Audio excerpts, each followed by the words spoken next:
Ako mo ito bang? Ano dire? Oh. Okay. Ayan siya with sir. Okay, ready. Hello. 1, 2, 3. Okay. Maabot ng hulagway sa Korea. Thank you.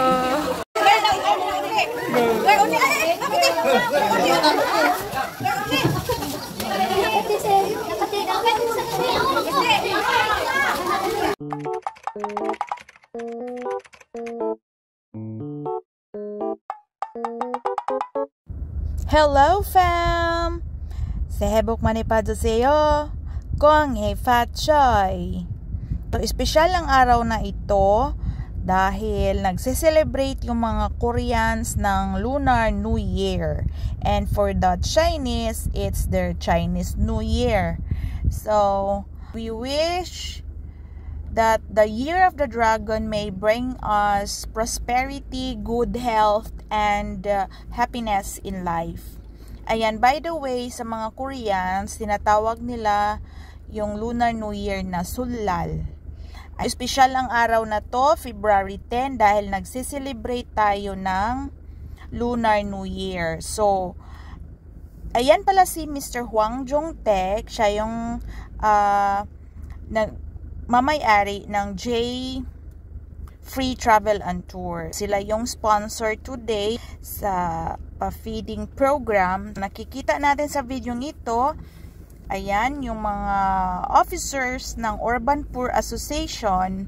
So, tumutulong na sa paghahakot ng mga kakailanganin para sa feeding activity. Ayan din kami, tumutulong na din sa paghahakot. So, tara, let's go to the venue.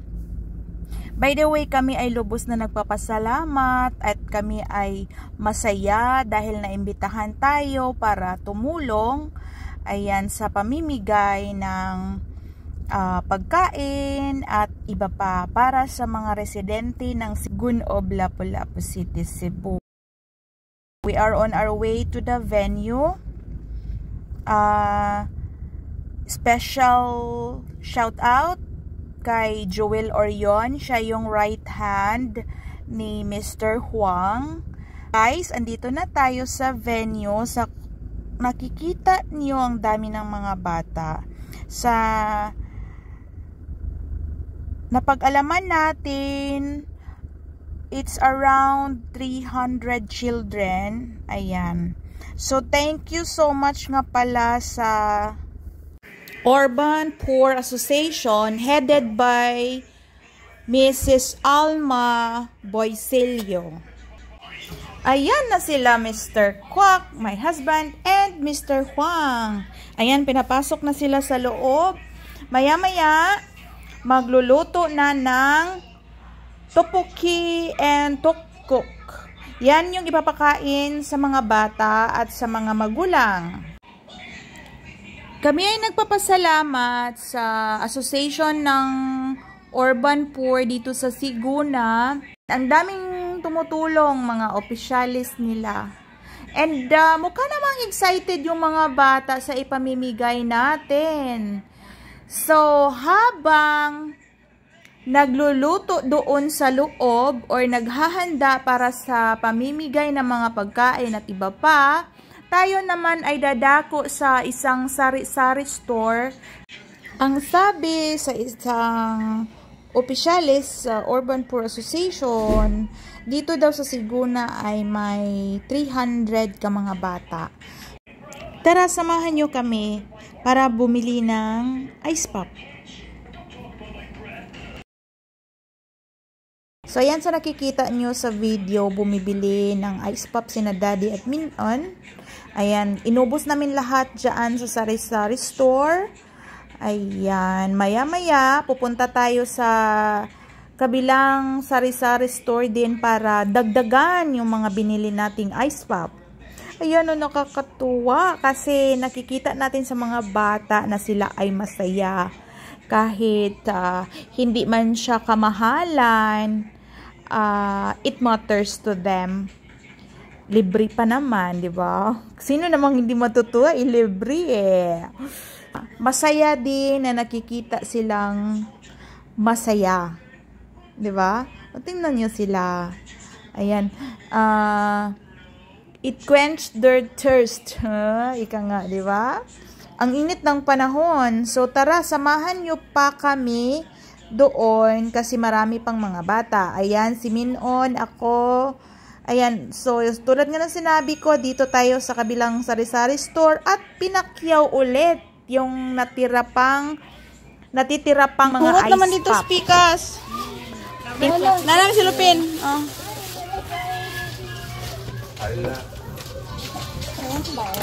Tingnan nyo, ang dami pang mga bata na hindi pa nakatanggap. Ayan. So, tingnan nyo sila. Ang cute. Sarap sa feeling pag nakapagbigay kahit sa maliit na bagay lamang.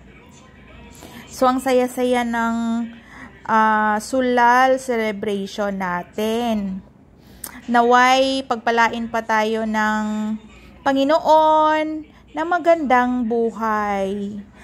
Marami pang biyaya ang ating matatanggap this year. Ayan, sa lahat-lahat. Yan ang ating panalangin. Paubos na yung ice pop. Sana lahat ng nandyan na nabigyan natin. And, tara, balik na tayo sa area kung saan nagluluto ng tteokguk and tteokbokki. Para makatulong din tayo sa distribution. 'Di ba? Ang saya.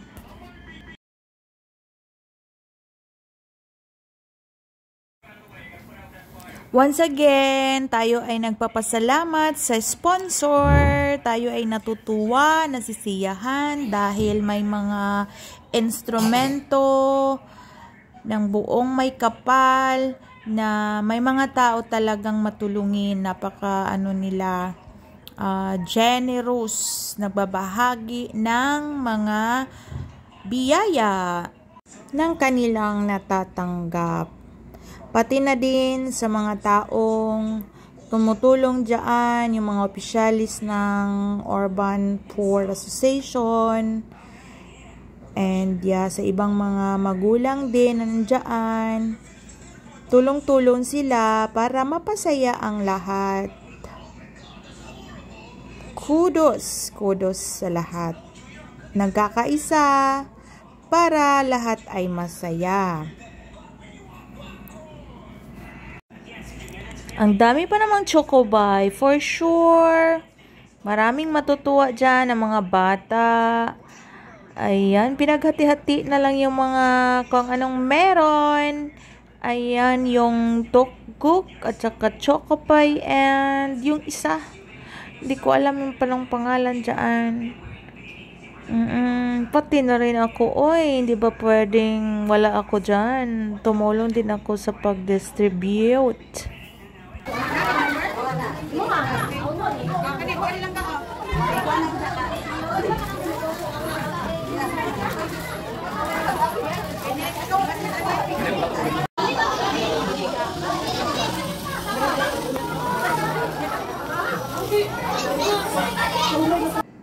Kay gandang tingnan yung mga taong nagtulong-tulong para magiging successful yung feeding program.